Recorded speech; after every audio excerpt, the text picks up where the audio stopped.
Quito becomes a war zone as Ecuador's police respond to another mass protest with violence.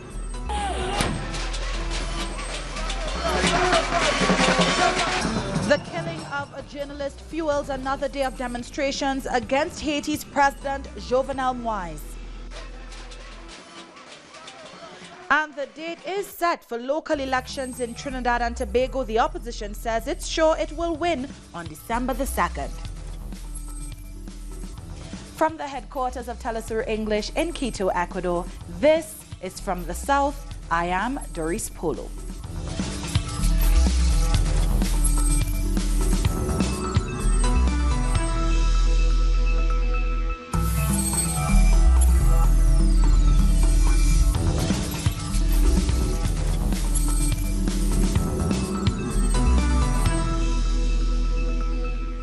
We begin in Ecuador, where another mass protest against austerity measures has suffered heavy repression from the security forces. The army and police used armored cars and fired volleys of tear gas at the mainly indigenous protesters as they marched towards the presidential palace and the National Assembly.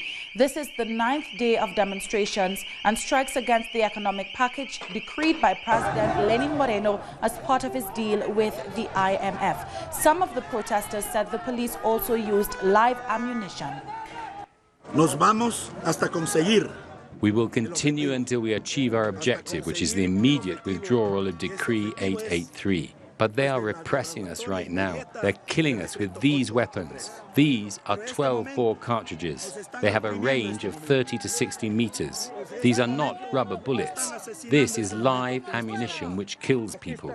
They are murdering our people. Lenin Moreno is killing his people, obeying the orders of the International Monetary Fund. The IMF is killing the indigenous people of Ecuador and the world. Medical students treated some of the protesters injured in the march. Human rights organizations reported on Thursday that 7 people had been killed in the last week of protests and over 500 people injured, 95 of them seriously. Those numbers are rising every day. Women protesters organized the evacuation of children from what had become almost a war zone. Many of the indigenous people arriving in the capital to join the protests have traveled with their entire families. The indigenous and other protesters divided into 2 groups in the morning to march to the presidential palace and the National Assembly. They said they wanted to take over the parliament building permanently.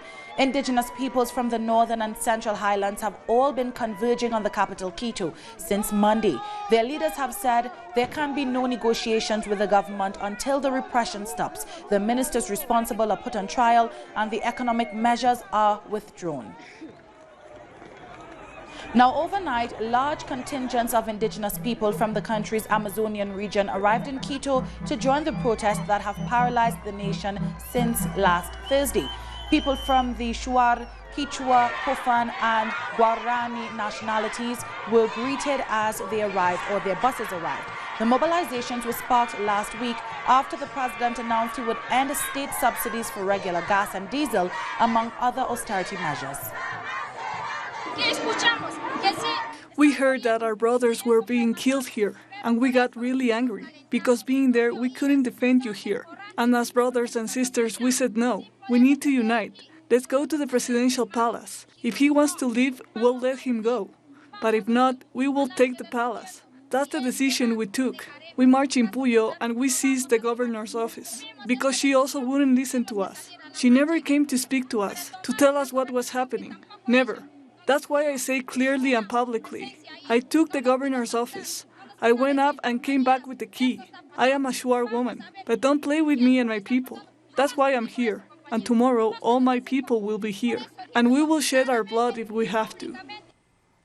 While indigenous resistance grows to President Lenin Moreno's economic measures, many communities and ordinary people in Quito are rallying around to provide food and other support for the indigenous protesters.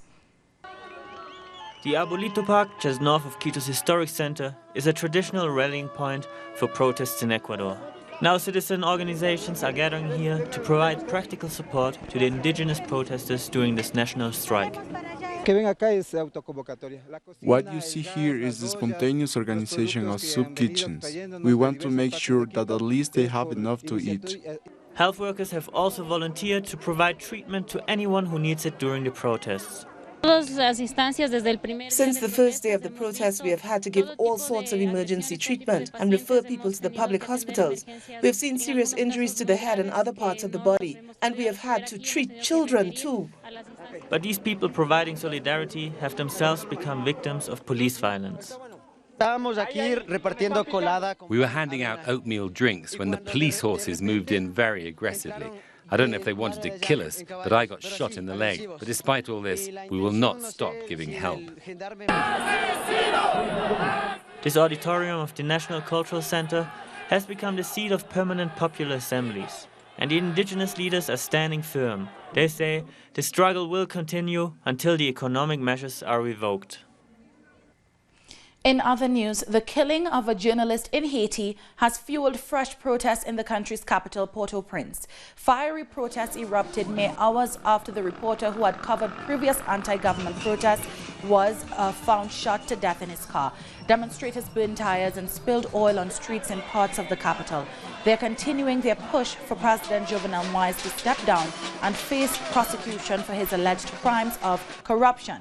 Haitians have also expressed their disappointment and anger at the continuing U.S. support for President Moïse. I want Jovenel Moïse to go. He is involved in the murder that happened in La Saline. Many children can't go to school. I want him to go. He has to go. We can't put up with this misery. It is too much. Down with Jovenel. We are headed to Pétionville, where we'll camp for 2 hours.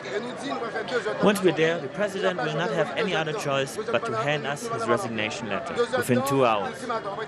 If he doesn't hand it to us, we'll come get it in his house.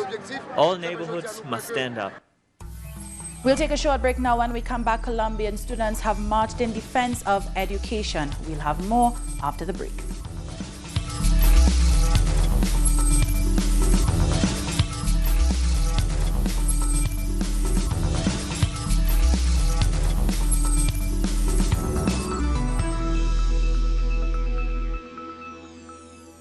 Welcome back. University students in Colombia marched on Wednesday to defend public education in the country.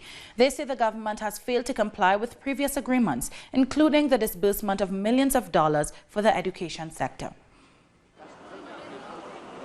Hundreds of students took to the streets of Colombia to demand that the government adhere to an agreement they made to invest millions of dollars in public universities, to investigate corruption and to dismantle riot police squadrons. The agreements we reached last year were left printed on the page. The school deficit is the same, and we have not received any funds. Conditions are the same in public universities. We don't even have proper classrooms to study in. In Bogotá, students marched to Congress.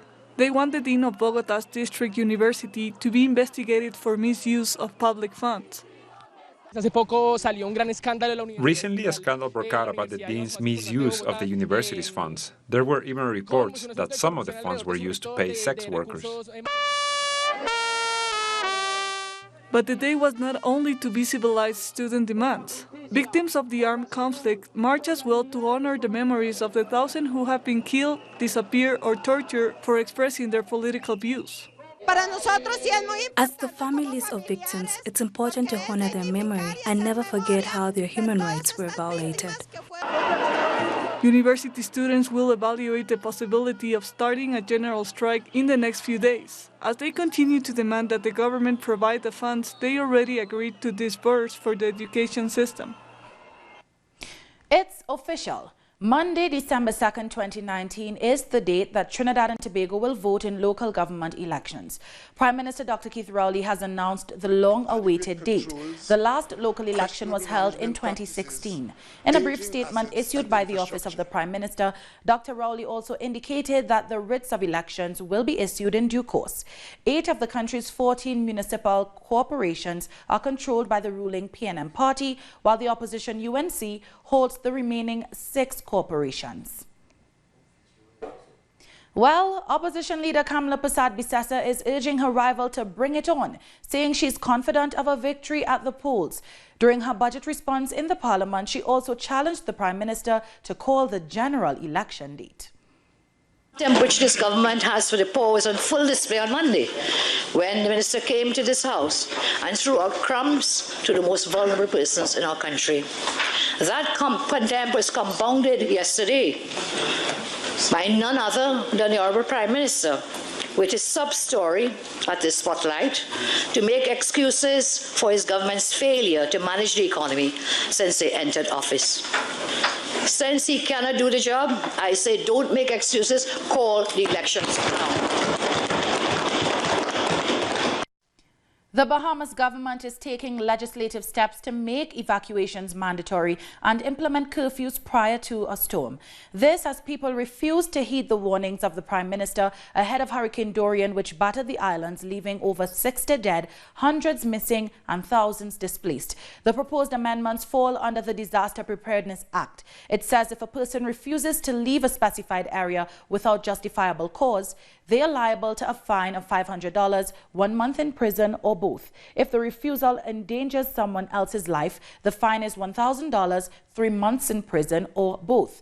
Additionally, first responders will not rescue people who refuse to leave until the Meteorological Service gives the all clear.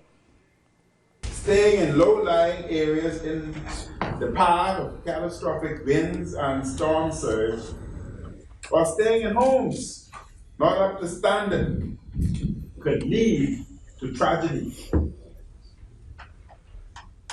Under these provisions, where an evacuation order is in effect, and residents within the specified area or islands are not evacuated, no first responder would have a duty to risk his or her life to rescue or recover any person in the area until the Department of Meteorology gives the all clear that the weather conditions are no longer a threat.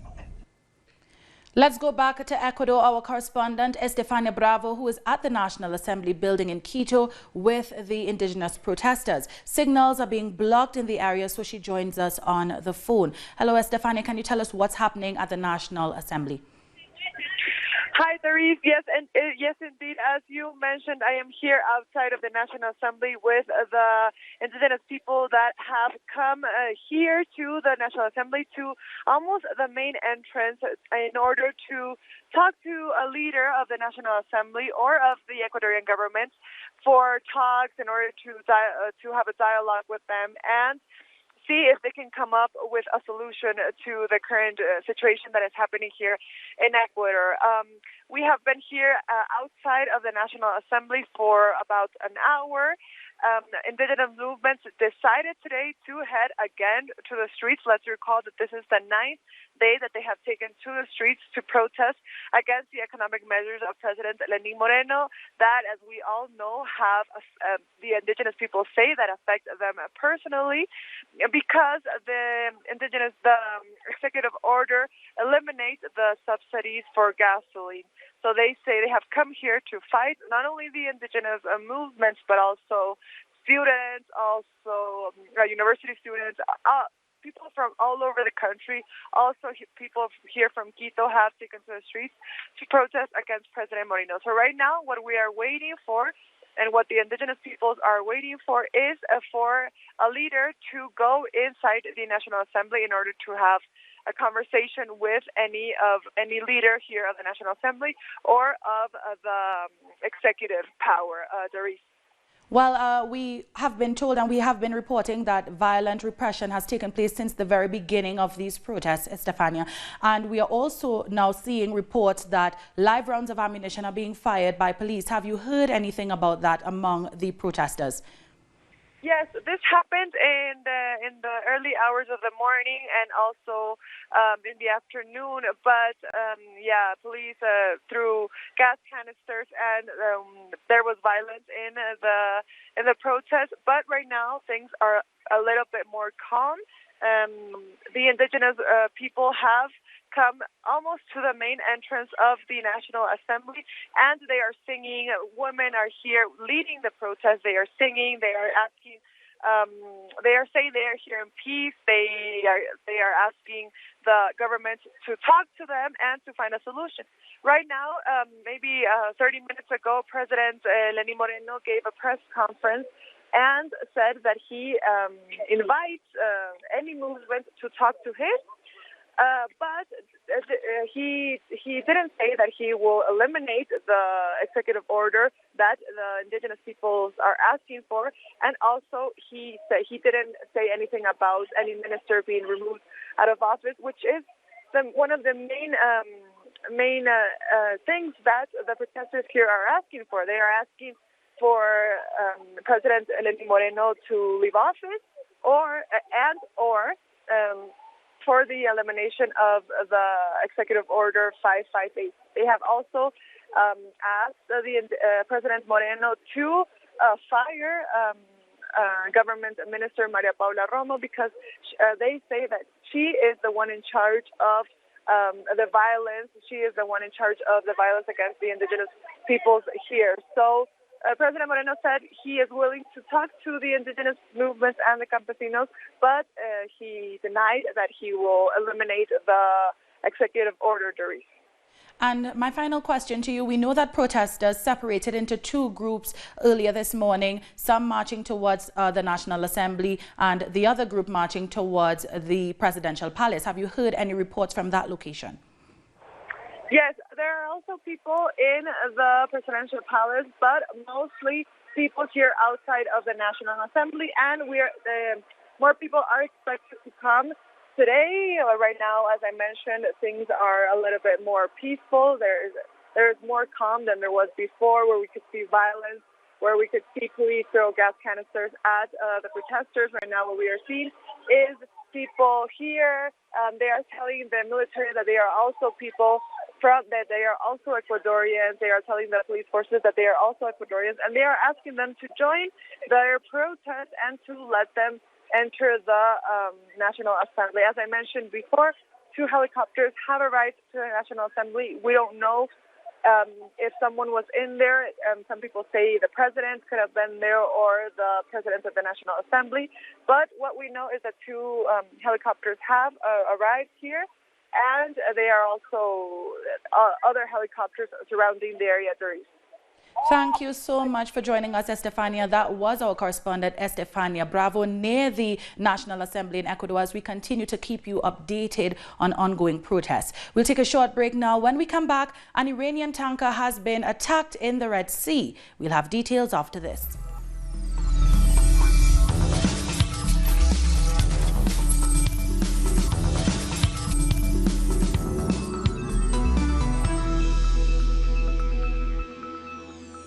Welcome back. An Iranian oil tanker in the Red Sea has been hit by what are thought to be 2 missiles off the coast of Saudi Arabia. According to the National Iranian Tanker Company, the hull of the ship, the Sabiti, suffered 2 separate explosions when it was about 100 kilometers off the Saudi port city of Jeddah. It said the ship is stable and denied reports it had been set ablaze. There has been no claim of responsibility yet. This follows attacks on other tankers in the Gulf in May and June, as well as strikes on Saudi oil sites in September. The Prime Minister of Ethiopia, Abiy Ahmed, has won the 2019 Nobel Peace Prize. This, although his reforms have sparked ethnic tensions, which has led to violence and subsequent displacement of 2.5 million people. Still, the award recognized Ahmed's efforts to achieve peace and international cooperation, and in particular his decisive initiative to resolve the border conflict with neighboring Eritrea. Elected in April last year, he negotiated a peace deal which ended a nearly 20-year military stalemate with Eritrea. The situation between the 2 countries ran into a deadlock, so it needed that courage somehow to change the situation, and that's really what happened. And credit goes to the Prime Minister for doing that. But on the other hand, it was, I would rather say now, it was pushed too fast, and you know, after a year, we haven't seen also full-scale institutionalization of that peace process. Meanwhile, world leaders have shared their thoughts on Abiy Ahmed's Nobel Peace Award. The UN Secretary-General Antonio Guterres said Abiy's vision helped Ethiopia and Eritrea achieve a historic rapprochement, while the African Union head Moussa Faki said the Prime Minister's peace efforts have given the world hope. In the Democratic Republic of Congo, supporters of the president have protested after a cargo plane that provided logistical assistance for one of his trips went missing. Demonstrators are accusing the former president Joseph Kabila of attempting a coup d'etat. President Felix Tshisekedi returned to Kinshasa on Thursday evening after a 4-day visit to the east of the country when his cargo plane disappeared. The country's civil aviation authority says 8 people were on board the plane and have found no trace of the aircraft. A search operation has been ordered. This is a spontaneous demonstration because the people heard there was a plane crash in the president's party. It is not an accident. It is well programmed. It is a state of the art. It is a well-prepared coup d'etat, well planned. South Africa's High Court has dismissed the bid by former President Jacob Zuma to drop his corruption trial. Back in March, Zuma requested for his case to be permanently dropped on the grounds that it was politically motivated. His trial is expected to begin next week after the judge ruled that Zuma's application for the permanent stay is dismissed with costs. He is accused of taking bribes from French defense company Thales during the 1990s in his role as the chairman of the African National Congress. Staying in South Africa, one environmental activist is using his work to preserve indigenous fish to create jobs for locals. Our correspondent Matuba Malachi has more. Killing 2 birds with 1 stone is not quite a good thing to say when we are talking about preserving nature. But that's more or less what Caspar Kruger does at this fish breeding farm in Hartbeespoort. He breeds South African indigenous fish, and he says this is not only to grow his business, but to also save the environment. My business spectrum is wide, it's big. It's save the environment, breed small fish so that the bird life, bird and fish together is a compartment. Now the eating side of the fish, people poaching fish a lot, as all over Africa and some other places of the world. We can rather take that people, if there's money, train them, put up their own fish farm and they breed your own fish. Chance Chuma is one of the people Kruger trained and helps him run the farm. He says all the fish grow in fresh water, another scarce natural resource. Yeah, it's just fresh water, but sometimes we dip add the pool salt. Then the potassium, manganite, that pepper stuff. Yeah. That is only when the fishes are new. South Africa has many species of edible fish, and not even half of them are kept at this farm. Some of the fish take up to 8 months before they are ready to leave the farm. But where do they go? We sell currently about 3 tons of fish to the public, and it's freshwater fish. Our people always say, no, how can you eat freshwater fish? We eat meat and T-bones and chops. But we breed fish, and this is the future. Freshwater fish is the future. Conservation efforts we've seen in Hartbeespoort Dam, there can be some sort of certainty on how we can put food on the table, like you see here. But with political will, there can be even more certainty for sustainability. Matuba Malachi in Hartbeespoort for Telesur. And finally, the first person ever to walk in space, Alexei Leonov, has died at the age of 85. Leonov reportedly died after suffering from a long illness and will be buried this month. The cosmonaut made history in 1965 when he stepped outside his spacecraft for just over 12 minutes and floated around attached by a tether.